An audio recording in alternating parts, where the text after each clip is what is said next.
Earth signs, Taurus, Virgo, and Capricorn. Happy birthday, Taurus. So, tingnan po natin kung ano yung mensahe para sa iyo ngayong araw. Keep in mind po na ito ay general reading lamang. So, hindi po lahat ay makaka-relate. So, be open-minded. Sa mga hindi pa po nakasubscribe dito sa ating channel, please subscribe na po kayo. And palike na din po ng ating video. At sa mga nais naman po mag-avail ng ating private readings, ng ating Evil Eye Amulet, ng ating Tears Bracelet, makikita nyo po yung link sa description box. Tarot Intentions by Aliana Reyes. Para saan nga pala ang ating Evil Eye Amulet Necklace at ang ating Tears Bracelet? Okay, pangontra po yan sa kulam, sa barang, sa gayuma, saan pa, sa mga nanunumpa po sa inyo, sa mga nag-evil eye sa inyo, pangontra din po yan sa aksidente, sa mga paswerte naman po yan sa love life, sa career, sa travel, sa finances, sa business, sa sugal, pwede rin, pero hinay-hinay lang. Ano pa? Kung meron kayong tina-target na promotion, makakatulong din po yan sa inyo. So, tignan natin ano yung mensahe, spirit guide, energy po natin for earth signs. We have the Magician. Ayan po. So, sobrang busy po ninyo. Yung iba sa inyo, sobrang busy ninyo. May mga nakakaligtaan po kayo dito ngayong araw. Ayan. So, there is a lot of effort na kailangan po ninyong gawin. Kung meron kayong gustong makuha, sinasabi naman sa inyo dito ni universe na yes, kaya nyo yung makuha, but kailangan nyo din talagang mag-effort. Okay? So, meron ako nabasa nakaraan. Lagi ko daw sinasabi na magkakaroon ng pera, pero wala naman daw dumarating. Kailangan nyo din pong mag-effort. Okay? Hindi po yan babagsak na lang sa lap natin. Kailangan nating kumilos. Tingnan natin ano pa po ang mensahe, spirit guide. We have telepathic communication. Meron nakikipag-usap sa inyo dito. Dito. Okay? Pwedeng meron dito. Parang nagkakaintindihan kayo, nagkatitigan lang yung iba sa inyo, nagkakaintindihan na. Meron din naman po dito, kahit malayo kayo sa isa't isa, nakapag-usap kayo nung pwedeng person mo. Ayan. Meron po kayong kakayahan. Ayan, telepathic communication. Tignan natin. Some of you naman, pwedeng sa panaginip nyo sila nakakausap. Check po natin, ano pa yung mga pwedeng mangyari sa life mo ngayon. We have 8 of Cups. So, meron kayong mga bibitawan. Moving forward po kasi ito. Pwedeng may naloloko sa inyo, water signs. Could be a water signs kasi cups tong energy natin. So, pwedeng may naloloko sa inyo, earth signs, tapos hindi na kayo papayag na patuloy pa rin kayong lokohin ng taong yun. So, meron dito makikipag-break. Oo, pwede rin naman hindi to sa love life. Pwedeng ito po ay pagdating sa inyong negosyo. Okay, so pwedeng alam mo na niloloko ka ng business partner mo na yon. So, pwede po na hindi ka na makikipag-sosyo sa kanya. So, pwedeng meron kayong pag-uusapan para, makat na yung ties mo with this person. So, we have 6 of Cups. Meron pong nakakamiss sa inyo. Kaya, ayan, through telepathic communication, kayo kinakausap nung taong to. Sabi ko nga, pwedeng through panaginip kayo kinakausap niyan. 5 of Coins. Okay, so pwedeng friend mo pala to, tinuring mo tong kaibigan.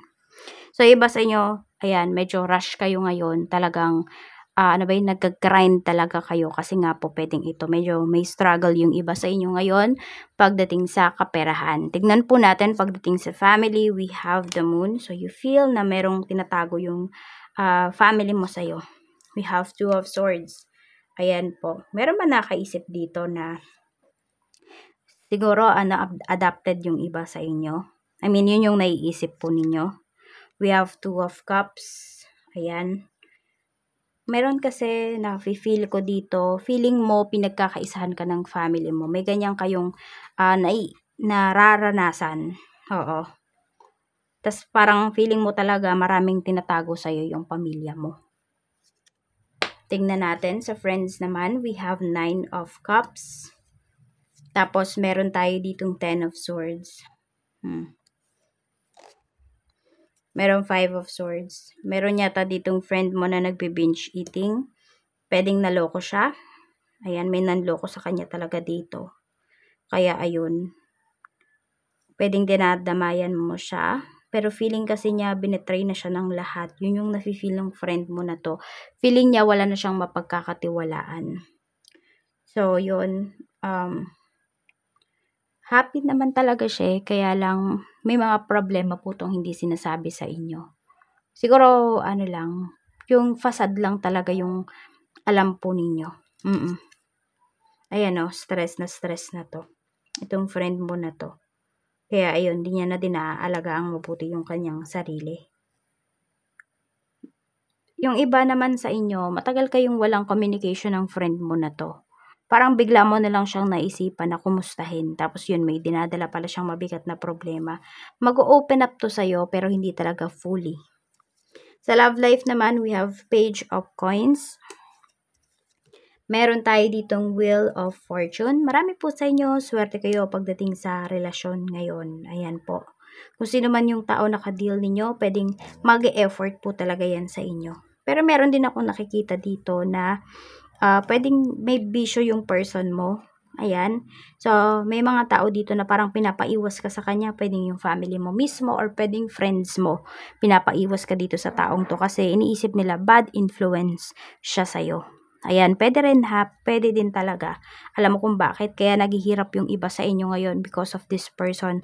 Napansin nyo ba, Earth Sign, simula nung tumating yung taong yan sa life ninyo, is medyo nahihirapan na kayo pagdating sa flow ng inyong finances. Pero nung wala siya, ang gaan-gaan po ng pagdating ng pera po ninyo. Yan, mukhang may utang pa sa inyo yung taong to. Some of you, swerte kayo sa person nyo. Meron naman dito, medyo hindi. Ayan, parang iniiwasan nga kayo. May utang yata to sa'yo. Or pwedeng siya yung may problema ngayon pagdating sa pera. Hindi ka kinakausap kasi alam niya natutulungan mo siya. Sa kaperahan, we have the Emperor. We have King of Wands. And we have the Empress. Meron ako nakikita dito more on about sa sustento, yung pinapakita pagdating sa pera. So, ayan po. Pwedeng dalawa yung hinihingan ng sustento. So, medyo mabigat yung problema ng iba sa inyo. Kasi, meron dito, hindi kayo sure kung sino yung tatay ng anak nyo. Meron dito, dalawa yung parang pinapaako mo sa kanilang dalawa. Or pinapaako nung babaeng ito sa inyo na anak nyo to. Pero alam mo, hindi. So, parang meron dito kailangan ng DNA. Ewan ko ba? Yun yung napipick up ko dito. Sorry ha. Yung iba sa inyo, tsak di naman kayo makaresonate dun. Pero yun yung pinapakita about sa sustento. Yan. Yan po yung pinapakita dito. Mas more on yun yung nakikita ko. So, pwede rin naman baka yung isa nagpakatatay, nagpakananay, yung isa hindi. Okay. Alam mo yun, may ibang gumanap. Diba? We have 10 of Coins. Pagdating po ito sa inyo namang, trabaho. Meron tayong Ace of Swords. Ayan po. Sure win. Sure po dito na kayo ay mapopromote, maha-hired kung meron naman kayong in-applyan na trabaho. Six of Swords. Ayun lang, mayroon lang lungkot na lumalabas dito. Kasi po pwedeng malayo yung trabahong ito. So, yung person mo is pwedeng nalulungkot siya kasi nga, yes, masaya naman siya sa achievements mo, pero at the same time, nalulungkot siya kasi pwedeng, hindi na kayo pwedeng laging magkita. Ayun, limited na lang talaga yung oras ninyo sa isa't isa.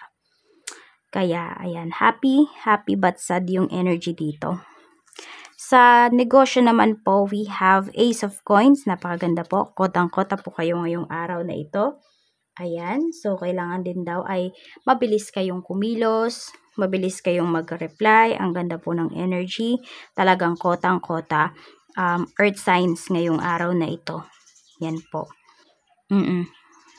Pwedeng may mga clients ka, mga customers ka na malaki or bultuhan silang kumuha sa'yo ng mga produkto. Alam mo yung parang isa pa lang kota ka na. Ganun yung energy na pinapakita dito pagdating sa mga kliyente mo ngayong araw. Check po natin pagdating naman sa mga blessings na pwedeng dumating sa life mo ngayon. Spirit guide, ano po yung mga blessings na pwedeng ma-receive ni Earth signs ngayong araw. So, pasensya na po kayo at umihilik si Sugar. blessings. We have a blessing for good men and fathers. Ayun nga, yung sinasabi ko dito kanina, pwedeng may nagpakatatay. Diba? Hindi naman talaga siya yung tatay, pero nagpakatatay. Pwedeng kayo po yan. Pwedeng yung partner ninyo, earth signs. We have a blessing for good work. So, merong mapapromote, meron po talagang ma-hire dito. Meron naman sobrang responsable pagdating sa trabaho. Kaya nandun na kayo po yung pinagkakatiwalaan. We have a blessing on your sleep. So, dahil ginawa po ninyo yung nararapat, ginawa ninyo yung tama, makatulog po kayo na mahimbing. Yung tipong alam mo yun, alam mo na may peace of mind ka, earth signs. 6, 18, and 13, yan po yung iyong mga lucky numbers. Maraming salamat po sa walang sawang pagsuporta ninyo dito sa aking channel. Mag-iingat po kayo always and more blessings to come.